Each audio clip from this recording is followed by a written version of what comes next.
Buenas tardes, hermanos. Realmente es un placer poder compartir con ustedes el tema acerca del papel del padre y del esposo. Y he titulado el taller Recuperando el papel del padre. Doy gracias a Dios primeramente porque al poder estudiar estos pasajes y prepararme, yo no pudiera estar acá con ustedes preparando ni presentando eso si no tuviera el esposo que tengo. Entonces doy gracias a Dios por Daniel, mi esposo, porque en medio de el tiempo que se requiere para preparar, si no tuviera el esposo que tengo, no tuviera el tiempo para hacer lo que hago, ¿no? Entonces doy gracias a Dios por eso. Y también porque al estudiar este tema me doy cuenta la importancia que nosotras como mujeres hemos perdido. Quizás hemos perdido la brújula por lo que en este mundo se nos predica y se nos habla sobre cuán importante es el papel del padre. Y quiero hablar también a nosotras, mujeres, esposas y madres. El bosquejo para compartir. Vamos a ver sobre la importancia del papel del padre y el padre en la familia. Familia sin padre. Brevemente voy a hacer un breve bosquejo. Ustedes pueden evaluar por sí mismos y buscar las estadísticas en línea. Familias sin padres y la necesidad de tener un hombre, padre para nuestros hijos. Esa va a ser la primera parte. La segunda, vamos a hablar sobre recuperando el papel de la masculinidad del padre, cómo esto está arraigado en la identidad misma del hombre, el ser masculino. Vamos a explicar con eso el tercer punto de lo que significa liderazgo espiritual o ser cabeza del hogar. ¿Qué significa eso? Y cómo estos términos han sido mal usados o muchas veces son definidos a través de nuestra propia cultura y no de acuerdo a lo que dice la palabra de Dios. Terminaré entonces dando una conclusión, tomamos un cafecito y regresamos para tener nuestro tiempo de preguntas, respuestas y comentarios. Así que vamos a dejar el tiempo de comentarios y preguntas para la segunda parte. Si algo se le ocurre a usted, si alguna pregunta le surge, apúntela y cuando regresemos la hace para que no se nos olvide. ¿Okay? Eso es lo que vamos a hacer. Los pasajes bíblicos que voy a usar están acá. Voy a regresar a ellos, solamente el bosquejo para que vean. Vamos a ver el caso de David y Salomón. Las últimas palabras de David padre a su hijo Salomón, el rey de Israel, o el rey inaugural, ¿no? Que empieza en Israel, Primera de Reyes capítulo 2. Ustedes pueden ver en casa, van a leer el contraste entre los hijos del profeta Samuel, en Primera de Samuel capítulo 2 y 3, cómo fue un padre permisivo y no usó su autoridad para dirigir a sus hijos. Y ahí en 1 Samuel 2 y 3 ven cómo los hijos fueron llevados o influenciados hacia el mal y ellos mismos hacían mal y hacían pecar al pueblo. ¿Okay? Ustedes pueden leer eso. Proverbios capítulo 1 al 10, he hablado sobre esto, pero acá vemos al padre y a la madre exhortando y dando consejos a su hijo, los primeros 10 capítulos de Proverbios. Y cómo el padre da honor y lugar a la madre, diciéndole al hijo, escucha los consejos de tu madre, obedece a tu madre, y viceversa, el padre dialogando con el hijo a través de esto es lo que te conviene, hijo mío, el temor a Dios, guardar sus mandamientos, el saber andar en el camino de la sabiduría, el abrazar la sabiduría, el evitar el camino de la necedad, de la mujer adúltera, de la insensatez. Todo eso está en los primeros 10 capítulos de Proverbios. Donde yo me voy a enfocar va a ser en 1 Reyes 2 y en Efesios capítulo 5, 23 en adelante, porque ahí habla sobre el padre como cabeza espiritual. ¿Okay? Ustedes conocen el caso de la parábola conocida como el hijo pródigo. No son los hijos pródigos, sino que uno estaba en casa y el otro salió. Pero ambos hijos estaban perdidos, uno como religioso y el otro como aquel que le pidió y le demandó al padre la herencia. ¿Se recuerdan la parábola? Está en Lucas capítulo 15. Bueno, en esta parábola, la forma como nuestro Señor Jesucristo, pueden leerla en casa, describe al Padre Celestial es absolutamente que nos deja con la boca abierta, porque desafía todo lo que era normal en las costumbres de aquella cultura oriental. Cuando el padre ve al hijo de lejos, O sea que cada día el padre salía por la ventana mirando, ¿será hoy el día que mi hijo llegue a casa? Cada día, ¿será hoy el día que mi hijo llegue a casa? Salía a ver hasta que llegó el día que el hijo venía a casa, andrajoso, sucio, porque él había caído tan bajo, ustedes lean la parábola, terminó trabajando en medio de un corral con los cerdos, y él dijo, voy a ir donde mi padre porque los siervos de mi padre, sus empleados, viven mejor que yo. Y entonces él pide perdón a Dios, entra en razón, regresa a la casa. Cuando el padre lo ve por la ventana, dice que sale corriendo a buscarlo y lo abraza. Y esa es una figura hermosa de lo que es nuestro Padre Celestial. A diferencia de la cultura oriental, donde ningún padre, ningún hombre mayor, anciano sale a correr, porque el correr es un acto de vergüenza, el correr. No estamos hablando de una cultura latina donde corremos para jugar fútbol, ¿no? Donde los hombres sí corren. Pero estamos hablando donde el correr es un acto de vergüenza. Y menos correr detrás de un hijo que ha transgredido demandando una herencia. Pero este padre demuestra el corazón del Padre Celestial, que va más allá y como que tira la cachetada a la cultura y dice, a mí lo que me importa es recuperar a mi hijo y no me interesa si quedo mal ante los demás, porque lo que acá importa es mi hijo. Y claro, lamentablemente tenemos hogares donde muchos padres son lastimados por sus propios hijos adultos, ¿no? Nosotros hijos quizás faltamos el respeto a nuestros padres y tenemos lamentablemente la actitud de muchos padres que dicen, bueno, él tiene que venir a mí y pedirme perdón, yo no voy a ir donde él.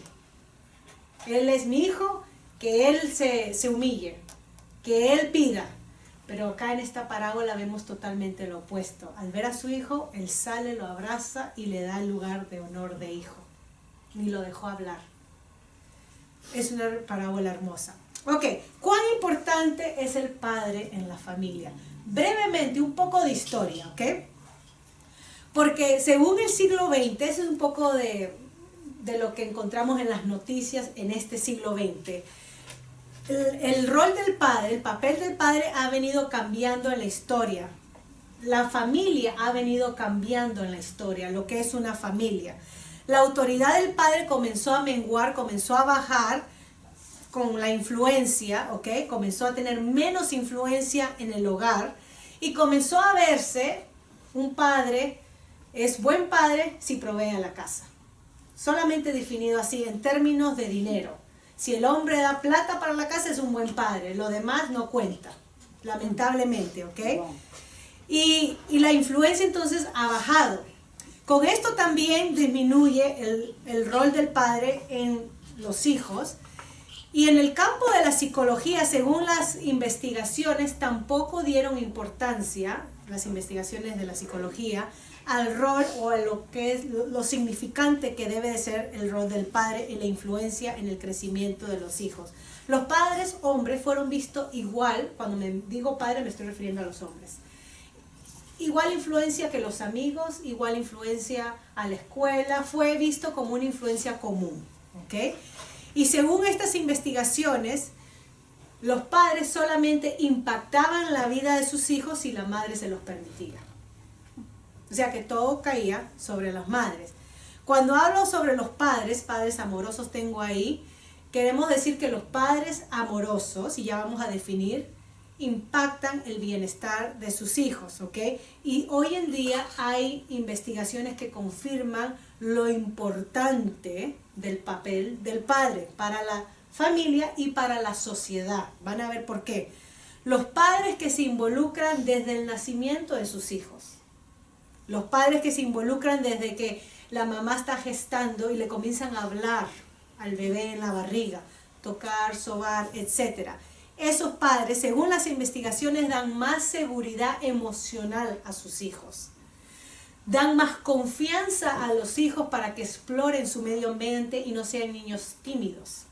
Todo eso depende de la influencia o el involucramiento de los padres con sus hijos.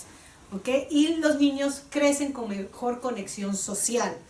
También los padres que juegan con los hijos, ¿okay? Al interaccionar uno a uno con ellos, estimulan a que sus hijos aprendan a regular sus sentimientos y no sean niños que reaccionen llevados por la ira, por la cólera, pero cuando un papá se envuelve y juega con sus hijos, los niños aprenden sobre reglas del juego.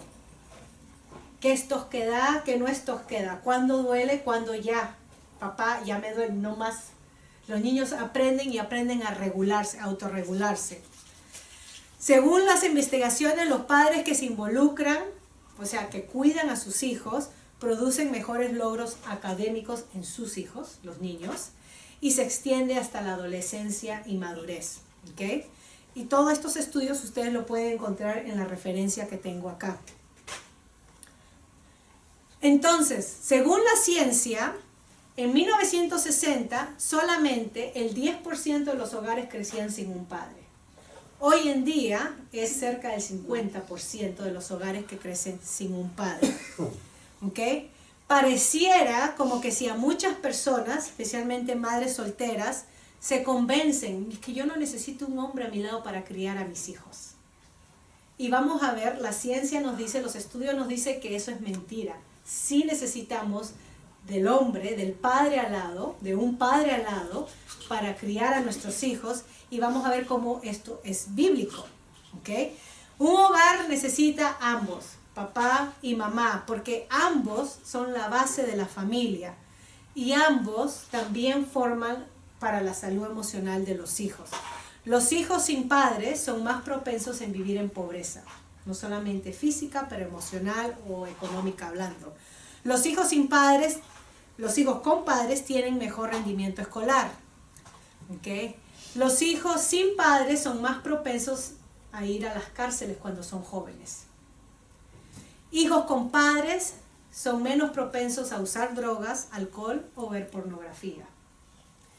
Hijos sin padres son más propensos a ser activos sexualmente desde muy jovencitos. Promiscuidad.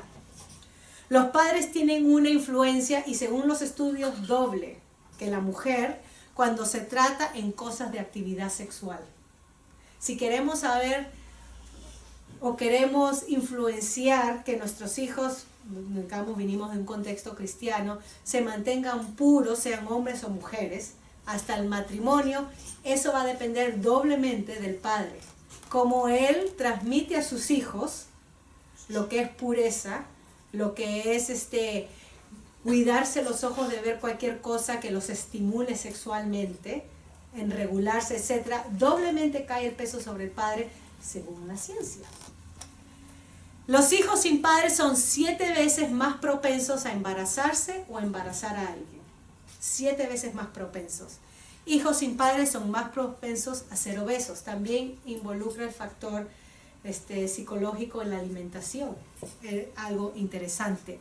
Los padres que se involucran positivamente en la vida de sus hijos tienen mayor influencia en el bienestar físico, psicológico, emocional de sus hijos. Eso es lo que concluyen los estudios. Ustedes lo único que tienen que hacer es ver las noticias y seguir, por ejemplo, la historia de lo que está sucediendo, este tumulto en el sur de los Estados Unidos, donde pueblos que componen por personas de la raza negra, no para discriminar, pero cómo vemos la violencia y a cada rato sacan que la policía abusó, que hubo esto, que hubo el otro, y uno dice, pero ¿qué está sucediendo con esta población de amigos y de hermanos? ¿Por qué hay tanta delincuencia? ¿Por qué hay tanto droga? ¿Por qué se están matando entre ellos mismos? ¿Por qué la policía tiene que usar la fuerza para reprimirlos? ¿Qué está sucediendo? Una cosa común en esas comunidades, no hay papá. Son comunidades donde las mamás son madres solteras, donde muchas de las mamás se tienen que prostituir para dar de comer a sus hijos, donde los hijos crecen en ese ambiente de drogadicción, de alcoholismo, de prostitución. Entonces la única vía de sobrevivir es la delincuencia. Es la ley de la jungla. Y entonces está diciendo, ¿cómo podemos apaciguar estas comunidades? ¿Cómo podemos controlar los actos de violencia? Bueno, que entendamos la importancia de que necesitamos a los hombres en las familias, en cada una de las familias que se involucren. No solamente hombres que vengan, ya vamos a hablar sobre lo que no es ser masculino de acuerdo a la Biblia, pero hombres que den el ejemplo a sus hijos y a sus esposas y puedan sacar adelante a su hogar. Entonces, podemos resumir que cada familia necesita de un hombre, de un padre, ¿ok? Queremos decir eso. Los hijos con padres son motivados a tomar riesgos saludables. Los hijos con padres tienen un mayor vocabulario. Los hijos con padres son más capaces de usar el humor como un mecanismo saludable para enfrentar las cosas. Los hijos con padres se ajustan mejor y tienen mejor satisfacción en la vida y aún después de la vida cuando se retiran laboralmente hablando. Los hijos con padres experimentan menos ansiedad y menos síntomas físicos y mentales relacionados al estrés en la juventud. Las esposas con esposos comprensivos, compasivos, realistas y amorosos sirven a sus esposas, ya voy a definir eso, arriesgan por ella, enseñan a ella y modelan ante ellas. Vamos a ir a la Biblia. Todo esto lo saqué de este estudio que se llama Grand Longitudinal Study y sobre la influencia del padre. Ustedes lo pueden buscar en línea. Ok, vamos a hablar de la masculinidad entonces. Vamos a definir lo que es la masculinidad. Porque lamentablemente, según las culturas, la masculinidad cambia de acuerdo a cómo la cultura lo define. ¿Ok? Y es por eso que la masculinidad del hombre entra en crisis. Les doy un ejemplo. Algunos hombres se aferran, por ejemplo, a que ser masculino es ser un guerrero. Ser masculino es trabajar y matándote trabajar para que proveas a tu familia. Eso es ser un masculino. Pero si los tiempos cambian y vemos tiempos donde el hombre decide quedarse en casa a cuidar de los niños porque ahora la mujer trabaja y quizás gane más que el hombre y es más conveniente a la economía familiar de que el hombre quede en casa y la mujer salga a trabajar. Entonces muchos hombres se ven desafiados en su masculinidad y dicen, ah, no, eso no es masculino. El que se queda en casa no es un hombre, el que se queda en casa ya es un afeminado, porque el hombre es el que debe de salir a proveer. Entonces, lamentablemente, nuestra definición de masculinidad se ha conectado a cómo la cultura lo define. Entonces tenemos Hollywood que define masculinidad tipo Rambo, el que con una ametralladora aniquila todo un ejército. O hoy en día tenemos la definición de masculinidad tipo la serie Will and Grace, una serie en donde el hombre es un homosexual, entonces puede ser un afeminado y eso es masculino también y está de moda. ¿Qué es masculinidad? Si dejamos que la cultura nos defina masculinidad, no vamos a tener algo cierto ni un fundamento, ¿ok? Porque esto cambia. Ahora, en Roma, en tiempo de los romanos, estaba este filósofo Aristóteles y él intentó definir lo que es masculino y van a ver por qué esto es importante porque se asemeja a lo que dice la Biblia. Según él escribió un libro sobre la ética de lo que es ser un hombre, ¿ok? Si están interesados en leerlo, despolvar un poco las bibliotecas.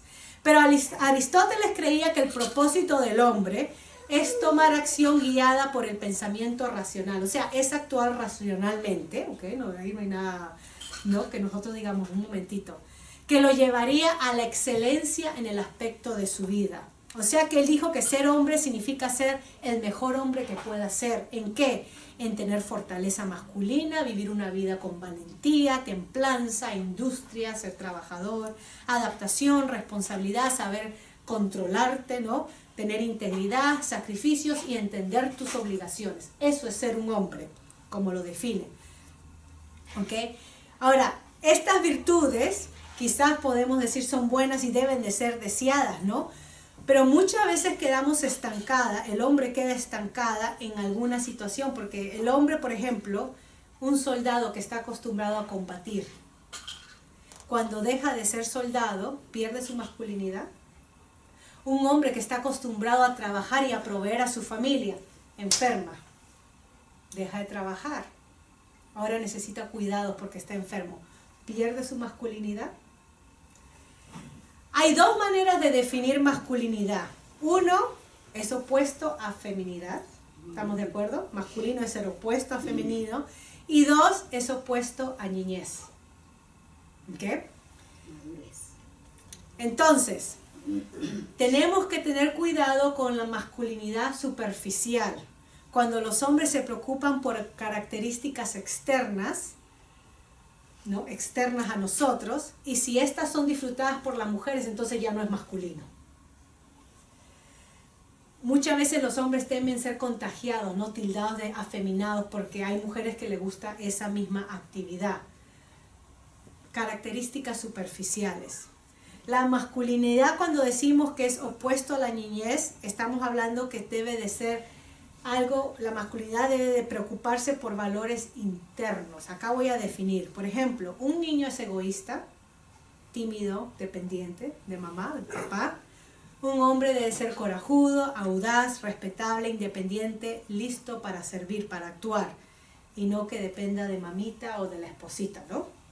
Un hombre se hace hombre cuando madura y deja las cosas de niño. Es lo que dice 1 Corintios 13:11. Cuando yo era niño, dice Pablo, mi manera de hablar y de pensar y razonar era la de un niño.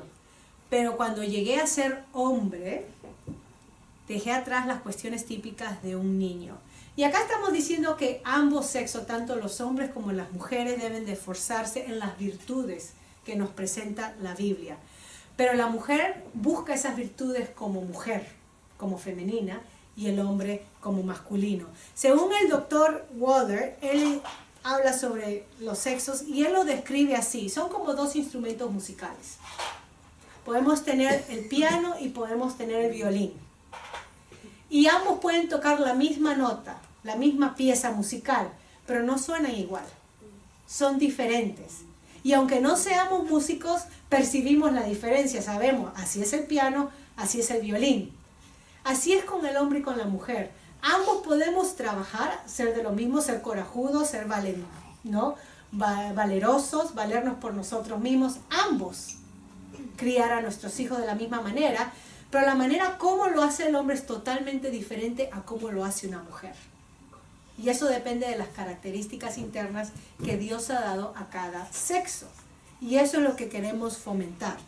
¿Ok? Según la ciencia, le es más difícil al hombre transitar a ser un adulto. O sea, al niño hombre, el trance de ser adulto, le cuesta más cortar el cordón umbilical. Al menos que pase por un momento de crisis, o lo lleven a la guerra, al cuartel, o se case, o sucede una transición donde es iniciado a ser adulto. Si no sucede algo, por lo general le cuesta más al hombre. Pareciera que como para la mujer viene más natural y no tiene nada que ver que los hombres son así o porque son peor, no tiene nada que ver, es algo de nuestra sexualidad. ¿Okay? Vamos a hablar entonces un poco sobre masculinidad bíblica. Primero Reyes, busquen conmigo. Vamos a definir acá sobre qué significa ser masculino. Primero Reyes, solamente voy a leer los primeros 4 versículos. Siempre invito a todos que lean el contexto y el pasaje. Es importante. La palabra de Dios es la que nos exhorta y nos da entonces razón para poder andar según los preceptos de Dios, ¿no? Nos da explicación a nosotros. Primera de Reyes está después de Samuel, capítulo 2, versículo 1 al 4. Voy a leer, tengo la versión Reina Valera. Y si no tienen la palabra de Dios, entonces pueden escuchar. Y si no, pueden apuntar y en casa leen. Dice así: llegaron los días en que David había de morir y ordenó a Salomón su hijo diciendo, estas son las últimas palabras del moribundo rey, padre, David, a su hijo. Yo sigo el camino de todos en la tierra, esfuérzate y sé hombre. Esfuérzate y sé hombre. Guarda los preceptos de Jehová tu Dios, andando en sus caminos y observando sus estatutos y mandamientos, sus decretos, sus testimonios de la manera que está escrito en la ley de Moisés, para que prosperes en todo lo que hagas y todo aquello que emprendas, para que confirme Jehová la palabra que me habló diciendo, si tus hijos guardaren mi camino, andando delante de mí con verdad, de todo su corazón y de toda su alma, jamás, dice, faltará a ti varón en el trono de Israel. Quiero acá que prestemos atención a lo que David le está diciendo a su hijo. Le dice, esfuérzate y sé hombre. El mensaje es sé hombre y asúmete tu responsabilidad. Como hombre, como rey. ¿Responsabilidad en qué? en obedecer a Dios. Si puedes resumirlo así, en obedecer a Dios. Un hombre responsable es un hombre que obedece a Dios. Porque cuando vemos los mandatos de Dios, cuando estudiamos la palabra de Dios, es tan clara y tan precisa para cada aspecto y ordenanza de nuestras vidas. Cada cosa que tenemos que ordenar de nuestra vida, la palabra de Dios es la que nos guía, la que nos dirige. Y acá el mensaje al rey es: no te conviene tener más de 5 mujeres. Bueno, Salomón se cedió, ¿no? O ten bastante casas, o sé duro con tus hijos, o no te dejes manipular por las mujeres, ¿ah? No seas como tus hermanos. Tantos consejos que un padre puede dar a su hijo en el hecho de su muerte. Acá el rey David lo resume en lo más importante: esfuérzate, sé hombre para obedecer a Dios. ¿Qué consejos padres están dando a sus hijos? ¿Cómo ser vivo? ¿Cómo ganar? ¿Cómo aplastar? ¿Cómo robar? ¿Cómo mentir sin que te lo detecten? Esas son nuestras prácticas culturales, donde el sinvergüenza es el que triunfa, ¿no? El que tiene agallas, el que miente, es el que triunfa. Acá Dios dice: tu prosperidad, el triunfo tuyo depende de tu obediencia a Dios. ¿Ok? Entonces, sé hombre, asume tu responsabilidad. El segundo está en Efesios capítulo 5. Un pasaje que quizás lo conozcan de memoria. Esta vez me quiero enfocar en los versículos del 23 en adelante, porque todos conocemos los del versículo 22, ¿verdad? Pero versículo 23 en adelante, y voy a leer salteando, pero miren lo que dice, versículo 23. Porque el marido es cabeza de la mujer, así como Cristo es cabeza de la iglesia, la cual es su cuerpo y Él es su Salvador. El segundo punto que quiero compartir con ustedes sobre describiendo masculinidad bíblica, y hemos dicho, número 1, masculinidad bíblica es aquel hombre que sabe obedecer a Dios, o sea, esa es su responsabilidad. Número 2, sé hombre, asume tu autoridad. Esto es lo que habla acá, versículo 23, cabeza de la mujer, autoridad, y voy a definir acá, vamos a definir. Autoridad no es ser superior. Nosotros pensamos, ¿no? El comandante, pensamos en términos militares, ¿no? Y porque el comandante, el jefe, el general tiene autoridad, él es mayor rango, superior a los soldados, a los alguaciles, a los que están acá abajo. Así pensamos nosotros. Bueno, en el concepto bíblico no es así. No es así, porque nuestro Señor Jesucristo lo redefinió. El mayor es el menor, el mayor es el que sirve. Nuestro Señor Jesucristo redefinió los términos. Entonces, autoridad no es superioridad, pero autoridad, según la Biblia, es ser responsable, hombre. Y vamos a hablar de qué. Es tomar iniciativa. Y la pregunta es ¿para qué? Y acá hablamos de autoridad espiritual. Autoridad espiritual no es autoritarismo. No es ser un dictador, que acá yo soy cabeza y acá mando yo y tú me obedeces. ¿Ok? Efesios, acá Pablo nos explica para qué es la autoridad del hombre, esta responsabilidad que tiene sobre la esposa, ¿ok? ¿Para qué es ser cabeza espiritual? Y acá nosotras mujeres no tenemos que sentirnos ni intimidadas, ni menospreciadas, ni como ciudadanas de segunda clase, porque acá Dios quiere afirmar nuestra feminidad, ¿ok? Van a ver cómo. A ver. En todo esto, cuando ustedes leen el pasaje, la comparación siempre es Cristo con su iglesia. Ustedes leen ahí la palabra clave, como Cristo a su iglesia. Ese es el estándar.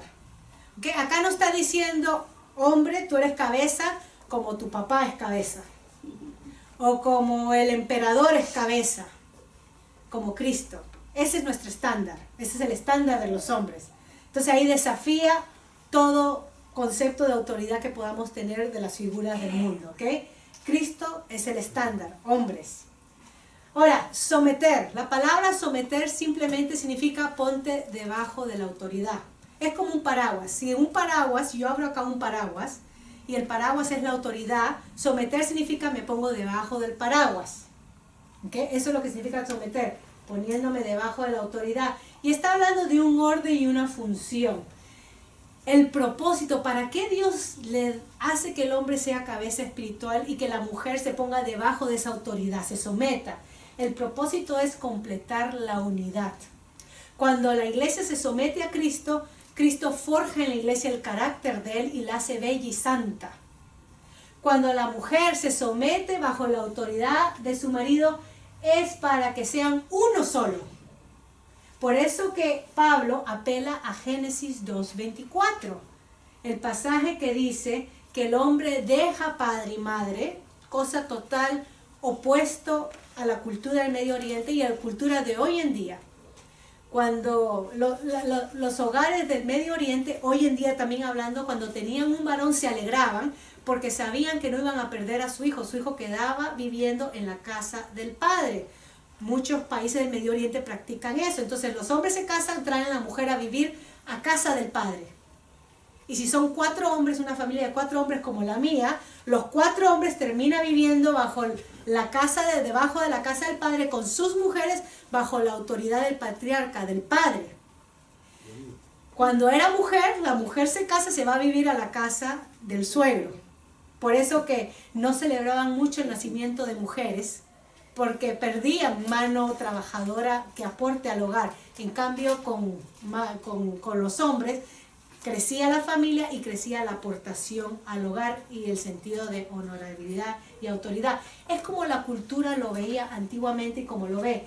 Pero el diseño bíblico habla en contra de eso y dice, no, el hombre tiene que desunirse, romper con esa lealtad que tiene con sus padres, en el sentido de casarse, no que sea malcriado, abandone a su padre, no estamos hablando de eso, sino romper con esa lealtad de esas culturas donde el hombre traía a la mujer a vivir a su casa y unirse a su mujer. Su mujer viene a ser la primera lealtad con quien forma un hogar, su mujer y no papá ni mamá. La mujer se somete para entonces conformar a esta unidad, para poder cumplir con esta unidad. El hombre es responsable y cabeza del hogar para ser uno con su mujer. ¿Estamos ahí entendiendo? Ok, entonces el propósito es apelar a la unidad. Sé hombre, únete a tu mujer, cambia de lealtad. Esto es un proceso, obviamente, lograr la unidad entre los esposos, la persona íntegra que Dios intencionó, en cuerpo, en alma, en mente, ¿no? Unidad no es uniformidad. Unidad no significa que la mujer llega a ser un mini esposo o el hombre llega a ser igual a su esposa. Eso es lo que hace el abuso. Las personas que viven, sean hombres o mujeres, que viven bajo el dominio de un esposo o esposa abusiva, quiere hacer de su esposa un mini del abusivo, que hable, que actúe, que piense igual que el abusador. Eso no es bíblico, eso es uniformidad. La Biblia habla de unidad. Unidad reconoce las diferencias de la sexualidad, del ser masculino, del ser femenino, y toma ambas para hacerlo uno solo, como Dios es uno. Ambos reflejan la imagen de Dios, ¿ok? Conforme a la imagen de Dios. Entonces, el esposo como cabeza espiritual inicia y ayuda, y muchas veces ahí hay que corregir, a su mujer a limpiarse de toda inmundicia, envidia, celos, contiendas, chismes.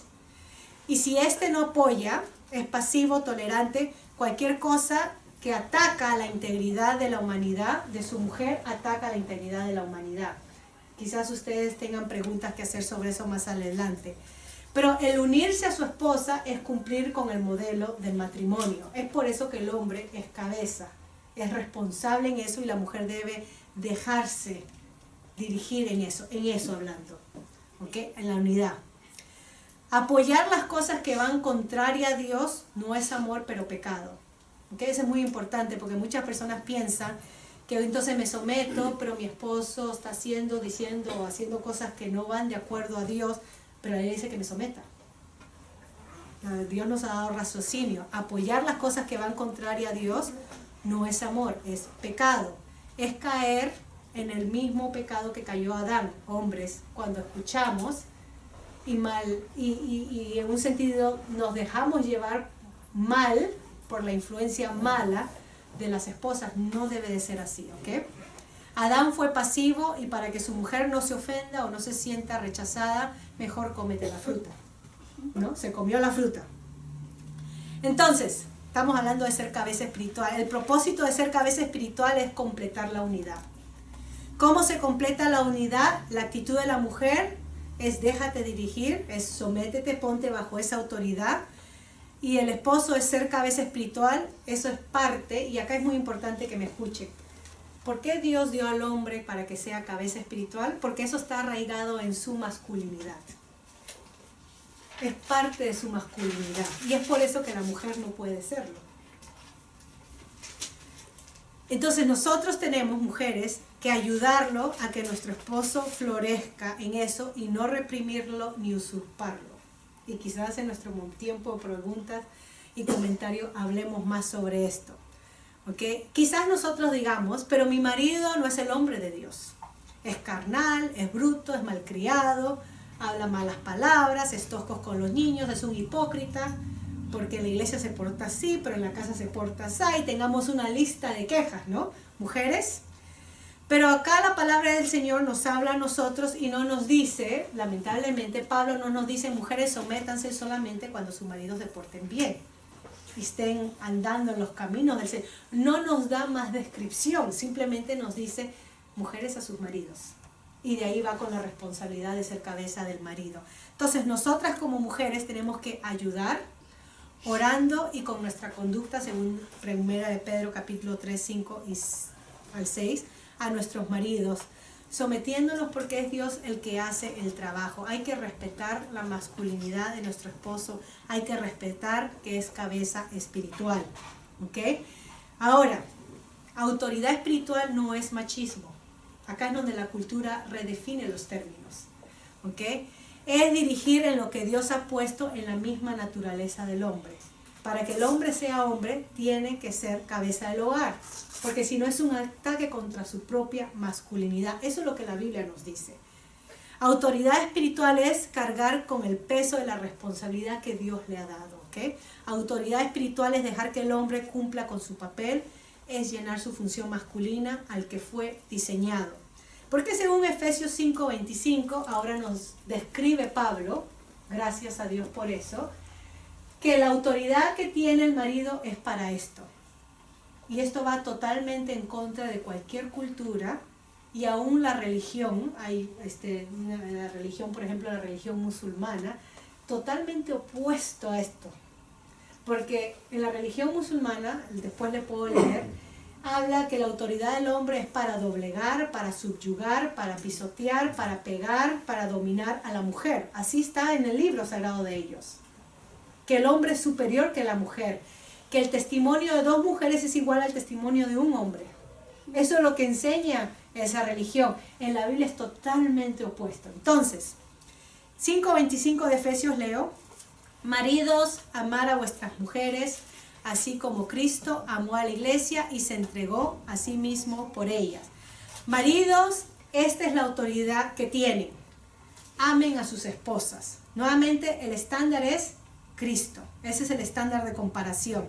Amar, y acaba de decir, significa dar la vida por ellas y no que ellas se dediquen a dar la vida por ustedes. Significa dar la vida por ellas. ¿Ven cómo se redefine? Versículo 27. A fin de presentársela a sí mismo una iglesia gloriosa, hablando de Cristo, ¿no? Que no tuviese mancha, ni arruga, ni cosas semejantes, sino que fuese santa y sin mancha. El trato de los maridos a las esposas se ve reflejado en su belleza interna y en el decoro externo. Esto es muy interesante. Muchas veces las mujeres, cuando no se cuidan a sí mismas, si no hay ninguna enfermedad hablando que se pueda descartar, muchas veces cuando las mujeres no se cuidan a sí mismas, esto refleja la falta del trato de comprensión de los esposos, descartando otras cosas, ¿no? Si no hay enfermedad. Acá nos dice que Cristo presenta a la iglesia, o para presentarla pura, sin mancha. Está hablando de embellecimiento espiritual, como Cristo a la iglesia. Bueno, el marido, el hombre, tiene autoridad para embellecer espiritualmente a su mujer. ¿Nos gusta eso? ¿Decimos amén, mujeres? Yes, amén. Claro que sí. Gracias, Señor, por describir eso. Versículo 28. Así también los maridos deben amar a sus mujeres como a sus mismos cuerpos. Si nos queda duda, pero Señor, el amor es una palabra tan general, ¿qué quieres decir? Bueno, amen a sus esposas como ellos mismos se aman. El que ama a su esposa se ama a sí mismo. El versículo 29 habla que ofrece protección y cuidado. Se sustenta el cuerpo, así deben sustentar a sus mujeres. Nuevamente, ¿cuál es el propósito del que el marido sea la autoridad, la cabeza espiritual, para completar la unidad en el matrimonio? Porque eso refleja la unidad de Cristo con su iglesia. Ese es el modelo de comparación. En resumen y conclusión, según el pasaje de Efesios capítulo 5, versículo 33 lo resume. Por lo demás, cada uno de vosotros ame también a su mujer. Ustedes pueden contar las veces que se repite la palabra amor, como a sí mismos, y la mujer respete a su marido. Entonces, amar es cuidar, es proveer, como a ti mismo, a la esposa. Esto es la definición de masculinidad como esposo hacia la esposa según la Biblia. Y a nosotros mujeres solamente se nos dice, déjate que te ame, déjate que te sirva, sométete en este contexto. Y nosotros decimos, amén. Entonces, los contrastes con la religión que mencioné. Tercer punto, ya estamos terminando. Según 1 Timoteo 6, 11, 2. Entonces hemos dicho que sé hombre, asume tu responsabilidad en obedecer a Dios. ¿Okay? ¿Cómo definimos masculinidad bíblica? Sé hombre, sé cabeza espiritual del hogar, ya hemos definido. Y acá, según 1 Timoteo 6, 11 al 12, sé hombre, asume tu santidad. Santidad, ser santo. Ustedes están estudiando en la escuela dominical el libro de Timoteo. Voy a leer 1 Timoteo 6, del 11 al 12.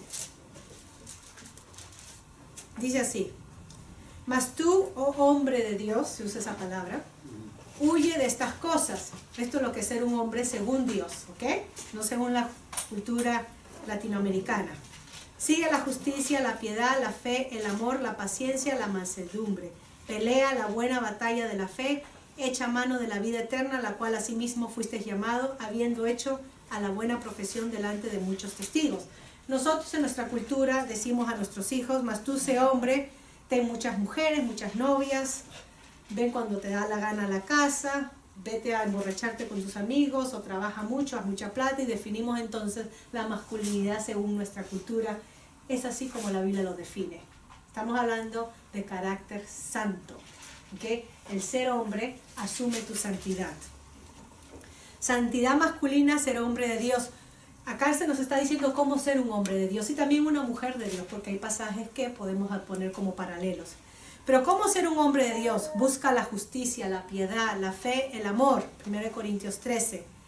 Gentileza, resistencia, pureza y paz. En la segunda carta, en el capítulo 2 de Timoteo 2:15, dice que un hombre de Dios no tiene de qué avergonzarse. ¿Te avergüenzas tú como hombre? ¿Hay algún tipo de vergüenza, de culpa quizás en tu vida de cómo hayas vivido o las decisiones que hayas tomado? Según la palabra de Dios, cuando el hombre se somete a Dios y comienza a trabajar Dios en la vida produciendo santidad, el fruto del Espíritu Santo, un hombre de Dios no tiene de qué avergonzarse. Es un hombre completo. ¿Okay? Un hombre que no discute, según el pasaje de segunda de Timoteo capítulo 2, versículo 24, un hombre que no discute vanamente, que no es pleitista, que no quiere discutir para ganar y hacerme notar. Un hombre de Dios. Un hombre que se fortalece con la palabra de Dios, según de Timoteo 3, 15 al 17, en donde está el pasaje clave, que toda escritura es inspirada por Dios y útil. Pero antes de decir eso, en el versículo 15 dice, pero tú has aprendido estas cosas desde tu niñez, hablándole a Timoteo. Y de ahí le dice entonces el pasaje de la inspiración de las escrituras. Se fortalece con la palabra de Dios. ¿No fue esa la misión que le dio Dios a Josué? Moisés a Josué. Vas a entrar a la tierra. Tu misión es llevar al pueblo al otro lado, repartir la tierra, esfuérzate y sé valiente. En otras palabras, sé hombre y cumple tu misión. ¿Y cómo? Siendo un macho, con 50 ametralladoras, con el escopete acá, 50 granadillas acá, como un guerrillero. Esa es su arma de lucha. no se aparte de tu boca este libro de la ley. Su armamento era la palabra de Dios. Con ella iba a conquistar. Hombres, el armamento de ustedes para conquistar, para tener victoria, para tener prosperidad, para ganar y tener hogares saludables es la palabra de Dios. No es hablando más fuerte, no es gritando, no es aplastando a la mujer, es obedeciendo a Dios. Esfuérzate y sé valiente en obedecer a Dios, no en ser un machista, sino en ser un hombre que asuma su santidad, que sea santo. Pablo también le dice a Tito que sea un hombre de gracia, templado y controlado, que son cartas individuales a estos dos pastores. Entonces, voy resumiendo porque ya estoy terminando. Masculinidad bíblica es hacer lo correcto, no es siempre lo más fácil. Cuando ustedes leen estos pasajes, el sacar adelante al hogar, el dirigir, el gastarle tiempo a nuestros hijos, no es lo más fácil, estamos cansados. Quiero tiempo para mí, que mi esposa se encargue, mi hijo ya en otro momento será. Hacer lo correcto no siempre es lo más fácil, ¿ok? Hemos visto cómo debemos de manifestar la humildad, el carácter de Cristo. Lo correcto no siempre es lo popular, vamos a ir en contra de la cultura, van a ir en contra de la cultura. La grandeza, según la Biblia, se encuentra en la humildad y no en cuán bien me luzca yo. Porque acá yo me siento en la punta de la mesa, porque acá yo soy el hombre de familia. Por esas cosas externas no describimos ser masculinos. Ya hemos dicho que ser masculinos se define por las cosas internas, no por las cosas externas. ¿Okay? Los esposos son llamados a proteger a sus esposas, física, emocionalmente, espiritualmente. Un esposo debe estar dispuesto a dar la vida por su esposa y no dar la vida de la esposa, ¿no? Como lo hizo Abraham. Mi pescuezo no, toma mi mujer, es mi hermana. Entonces muchos hombres están dispuestos a dar la vida de su esposa, pero acá la Biblia nos dice estar dispuesto a dar la vida por la esposa. Los padres son llamados a proteger a sus hijos, también dar la vida por sus hijos, luchar por sus hijos. Sean buenos en lo que haces. 1 Corintios 10:31 dice que todo lo que hagamos tiene que dar gloria a Dios, traer honra a Dios en todo lo que hagamos. Sean cosas comunes, rutinarias como comer o beber, tiene que dar gloria a Dios. Muchas veces comemos y estamos malhumorados, no queremos hablar, estamos peleados en el tiempo de comida y eso no da gloria a Dios. Los tiempos de comida, de compartir, son momentos santos, donde debemos de ser, tener gracia, tener compasión, compartir, conocer a la otra persona y no meterme en mi mundo y solamente como yo disfruto la comida y si está caliente, si tiene suficiente sal y a mí me gusta así, me gusta esa, etcétera. Hay que dar gloria a Dios en las cosas típicas como comer. Padre, esposo, si hay una crisis financiera, ustedes pueden leer la Biblia, pero la solución es el hombre y no la mujer. Si hay alguna crisis financiera, el papel del esposo, del padre como proveedor principal, ¿ok? No el único, pero principal de la familia. Cuando he hablado con personas así y dice, bueno, es que mi estilo de vida, yo necesito tener un income de $10,000, por eso que mi mujer tiene que trabajar. Pero después, obviamente, vemos que la mujer trabaja para poder pagar el lugar donde los niños van, ¿no? De cuidado, a las personas que cuidan a los niños. Entonces trabaja para poder pagar el lugar que cuida a los niños porque hay que mantener el estilo de vida. Esto podemos conversar, pero debemos de ser responsables en la manera como administramos el dinero y ningún sacrificio es tan grande como dejar que otros críen a nuestros hijos, ¿no? En vez de ser mismo papá o mamá. Entonces, si las circunstancias lo equivalen y la mujer tiene que trabajar porque no hay que comer, digamos, necesidad, hay que saber usar de discernimiento, ¿no? Y saber cuándo, cómo, si los niños están chiquitos, grandes, etcétera, todo eso se puede conversar. No hay sustituto por la presencia paternal, ya hemos visto según las investigaciones. Hay que atesorar más a Cristo y no lo material. Eso nos da satisfacción completa cuando Cristo es formado en nuestras vidas y no porque tengo el carro tal y la casa de este tamaño y tanto dinero en la cuenta. Masculinidad auténtica es probada por el servicio a otros y no por saber utilizar los puños. La masculinidad, según la Biblia, es probada por cuán bien sirves a los demás, empezando con tu mujer en casa. La masculinidad es para los hombres, que hemos hablado sobre los valores internos de la persona. Estos vienen de Dios, de su palabra, donde las expectativas tocan la conciencia, es la verdad y nuestro corazón. Masculinidad no es machismo, masculinidad es ser el hombre que Dios desea que seamos. Masculinidad no es ser autoritario, pero es tener autoridad, y hemos definido eso, respeto y responsabilidad, las 3 R's.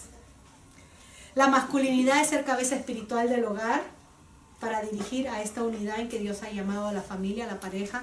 La masculinidad es amar y servir a la esposa, Efesios 5. La masculinidad es ser padre, enseñar a los hijos, como el pasaje que mencioné de Proverbios del 1 al 10. Entonces, hay que enfocarnos en ser el mejor papá. No hay que desanimarnos. Es importante que en la iglesia haya un grupo de hombres y de caballeros, porque ahí es donde pueden compartir sus inquietudes, apoyarse mutuamente, orar unos por otros, que no hay que desanimarnos. No hay que dejarle toda la tarea de crianza a la madre, no es bíblico. Ambos son los que crían, ambos son importantes. El rol del padre es inmensamente importante, ya hemos visto. No es suficiente proveer y estar ahí. ¿Okay? Hay que envolverse, dedicarles tiempos. Leer, jugar con nuestros hijos, motivarles a que tomen riesgo, envolverse en sus escuelas, ir a sus actividades, cocinarles, enseñarles a organizar, enseñarles a resolver problemas, trabajar, cómo trabajar. Todo esto lo enseña papá, puede enseñar papá. Ser un hombre es cumplir con tu misión de ser padre a tus hijos, buscar ayuda de otros hombres. Si tenemos problemas con la ira, con el carácter mal geniado, no sé controlarme, hay que buscar ayuda. No hay nada humillante en eso. Es más, somos llamados a sanar nuestras heridas. Si no tuvimos un padre ejemplar, si no tuvimos un hombre que nos ayude en casa o nos enseñe a ser hombre, sanemos esa herida. Porque aunque tengamos 70 años, la herida va a seguir, solamente ha pasado tiempo, pero la herida sigue ahí adentro. Entonces hay que saber madurar emocionalmente esas heridas, y eso se madura en grupo, en comunión, no en mi isla con el remoto control y el televisor, olvidándome de los problemas, o con la botella de cerveza o alcohol, como muchos lamentablemente hacen. Entonces, nosotros no debemos de subestimar la influencia que los hombres padres tienen sobre la vida de nuestros hijos. Los necesitamos a nuestros hombres, necesitamos a los padres. No un padre que maltrate, no un padre que pisotee, pero un padre como lo define la Biblia, que asuma su responsabilidad en obedecer a Dios primeramente, que asuma su responsabilidad como cabeza espiritual en poder completar la unidad. Cuando se unió en matrimonio a su esposa, poder completar esa unidad, amando, sirviendo, entregándose a su mujer, como lo define Pablo. Y un hombre que sabe, como hemos hablado acá, los consejos que le da Pablo a Timoteo, que asuma su responsabilidad en ser santo, que desarrolle esas cualidades según Dios. Voy a parar ahí entonces para tener después nuestro tiempo de preguntas y respuestas, que podamos conversar, porque es un tema práctico y quizás necesite más conversar, un diálogo, que yo pararme acá y presentar, ¿no? Ok, vamos a parar. Tenemos hasta las 6:35 más o menos para tomar un cafecito, comer una galletita, conversar, relajarnos, y cuando toque la campana el pastor, regresamos entonces. Ok. Tomamos otro cafecito.